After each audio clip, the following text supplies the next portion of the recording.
Hello, this is Ashee from Crafting with Ashee, and welcome to my first ever scrapbooking video.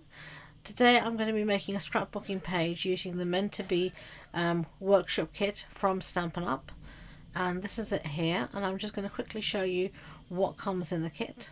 So you get this instruction booklet here, and this allows you to make 3 double spreads, so that's 3 double pages, so you can make 6 pages in total.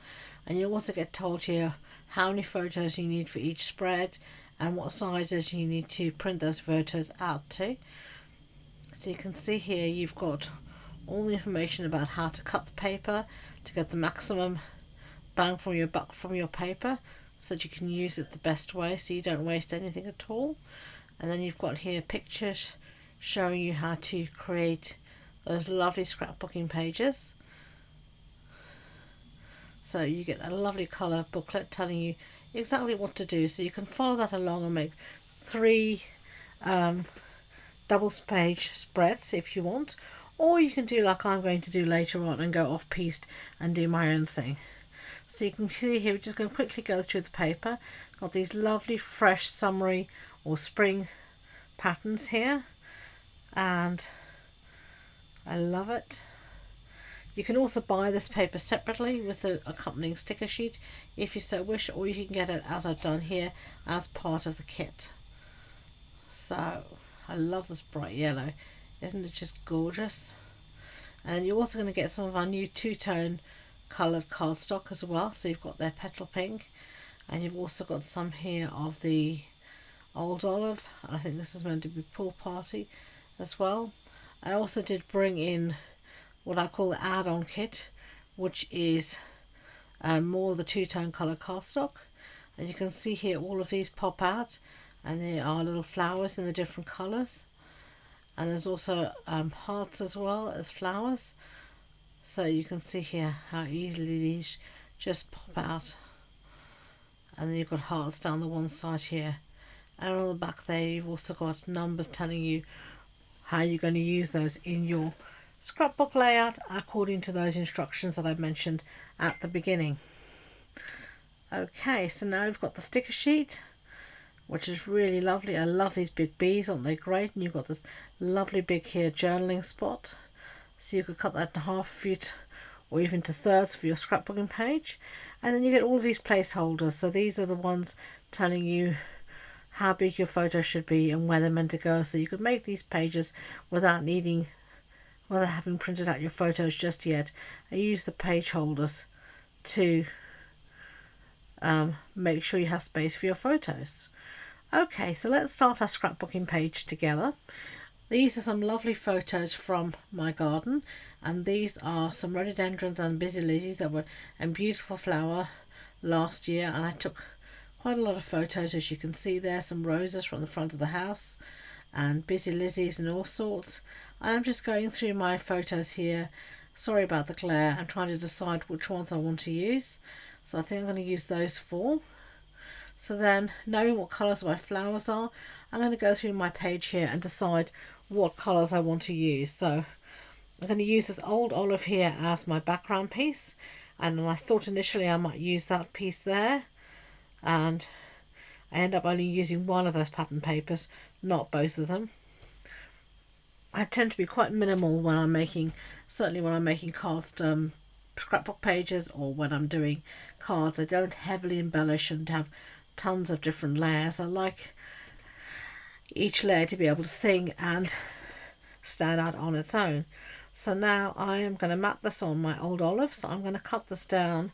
What did I cut it down to? I can't remember. I think I cut this down to 11 by 11. Yep. We'll save those pieces of scrap for another layout. Not going to waste that. And then I've cut this down here, and I think I'm going to use a little bit, and then I decide I'll wait and see until later. So I'm going to cut my photos down. These are just printed off using an app, and I'm not too precious about them. I can reprint them if I need to.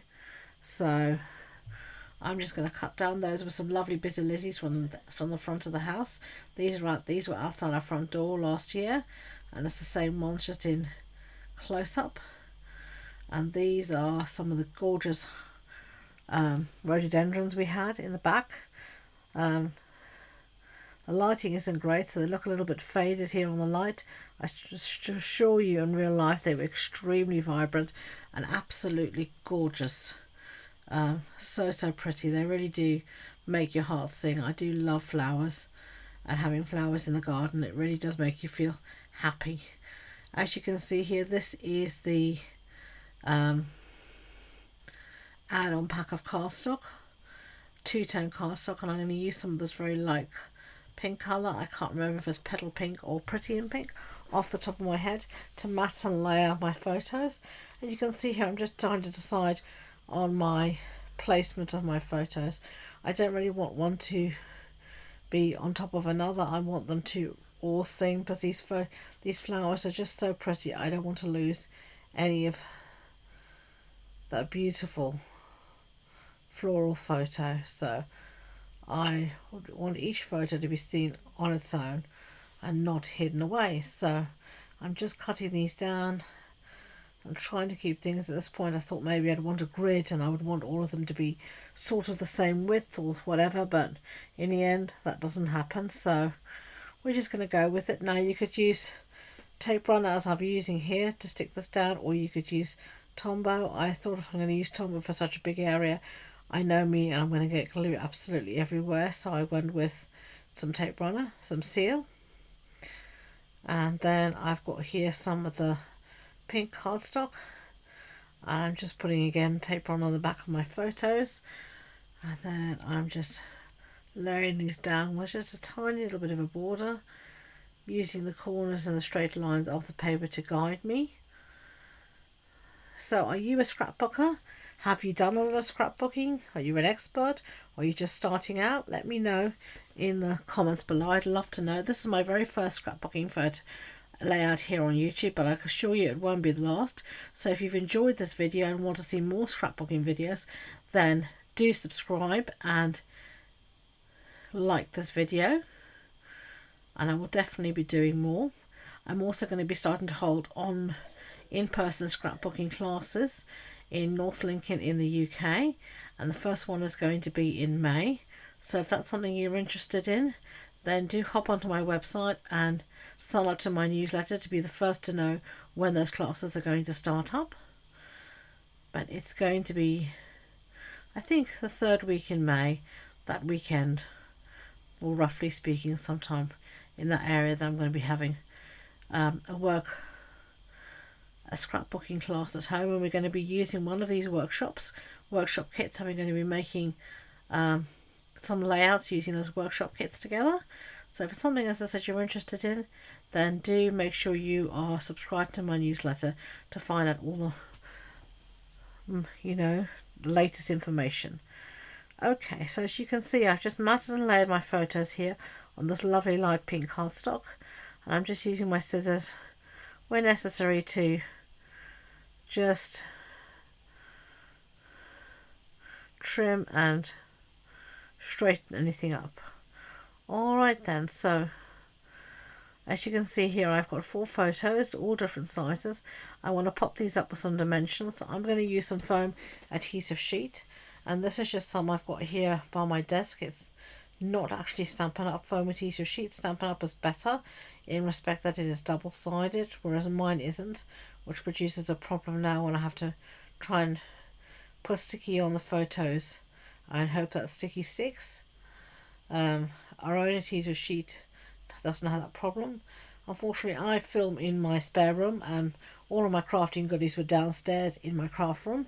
I can't unfortunately film in my craft room as it's just way too small, so I came upstairs and forgot to bring any of that stuff with me, so I had to use what I had at hand. So there goes it. And there's nothing wrong with using what you have in your supplies. Using up your stash, it's always important to use your stash and don't waste anything, or that's my viewpoint anyway. Okay, so now we've put that lovely dimension on our cards, or on our photo I should rather say. So now we're just going to layer these down in an arrangement that I find pleasing, at least to my eye, if not to yours as well. There we go. I've got our busy Lizzie's here, and I've got both of our rhododendrons here, the purple one and the pink one. Aren't they gorgeous? So now we can start to do a little bit of embellishments, and I'm deciding here whether I did want to use any of those other scraps of designer series paper, and I decided against it.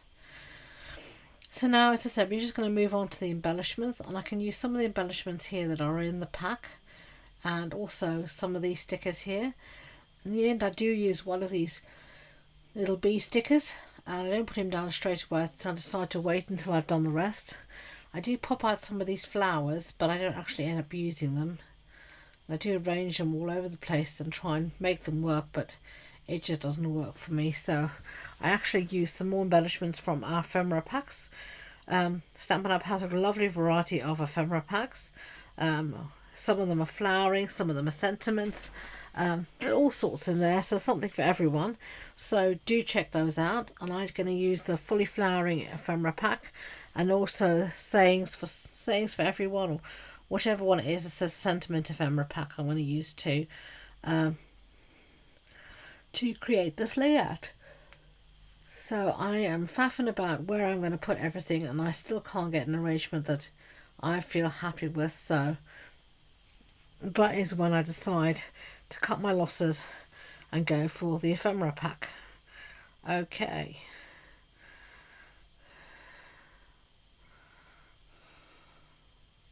So here we have the ephemera packs, and this is the fully flowering ephemera pack, and you can see here me just trying out various ones to see which one I think I like the best.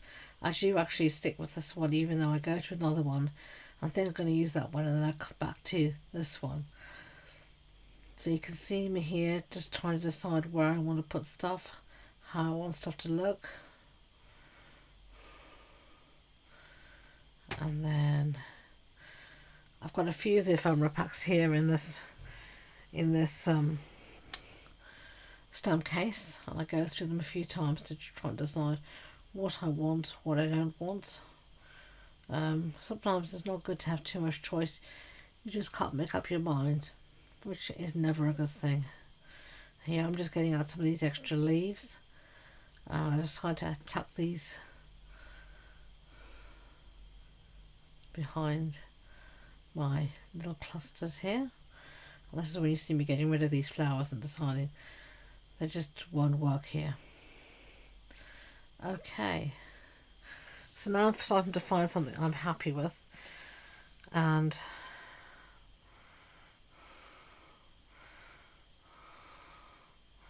still faffing over which florals to use. I did think I might use those lovely big black and white line florals, but I don't, and you can see here me going back to my very first flower I chose. Don't you find that sometimes you go all around the houses looking at stuff just to go back to the thing you liked the best to start off with at the beginning? So I'm going to use the word beautiful here, and this is going to be my title. And I do go through here also our tags and labels, ephemera pack, and I'm just looking for something to put my sentiment down on so it doesn't get lost. And I look at that and think that will do fine. So I'm just going to chop off that tag at the top, and then I'm just going to put that down like that. So let's give that some glue on the back of that so we can get this all lovely and stuck down. So I've really very rarely ever done any scrapbooking pages, I have to say. I think I've done one other scrapbooking page in all of my paper crafting life. I do love to make mini albums, and I've made many mini albums, and I like to store my photos in mini albums. So this is a departure from me, but a very good one, I think. I still love to make my mini albums, and I'll still be doing classes on how to make your own mini albums. But I do think it's going to be nice to do some more traditional type scrapbooking. So I hope you can join me for this journey, and that you will also enjoy seeing all my lovely photos. I tend to take photos, a lot of landscape photos of buildings more than people, so you'll be able to see some of the countryside and some of the wonderful architecture and buildings in and around Lincoln from my gorgeous scrapbooking photos. So eventually I got my glue to work. It really was fighting me there, but in the end, persistence worked. So I'm going to stick that down there. And then now you can use any embellishments on your card. On the finished photos at the end of this video, you will see some still shots, and you'll see I use some lovely sequins just to embellish and to add some other bling around my card, around my layout. Now I just remembered I need to stick down these flowers here, that they weren't stuck down, and you can see I still can't decide on my arrangements, but anyway, I think the green little pieces here that I'm putting really does help to tie everything together and bring it all together and seem very much a more completed layout. Okay, so all I have to do is stick that heart down and add my sequins, and our layout is done. So as I said, that is my first layout, my first scrapbooking video. I hope you've enjoyed it. If you have, don't forget to give it that thumbs up. As you can see, I'm faffing around with my bee. He's buzzing all over the place. In the end, I'm going to stick him there, so he's at the front of my sentiment. There we go. Alright, done and dusted. So until next time, enjoy being creative. Bye.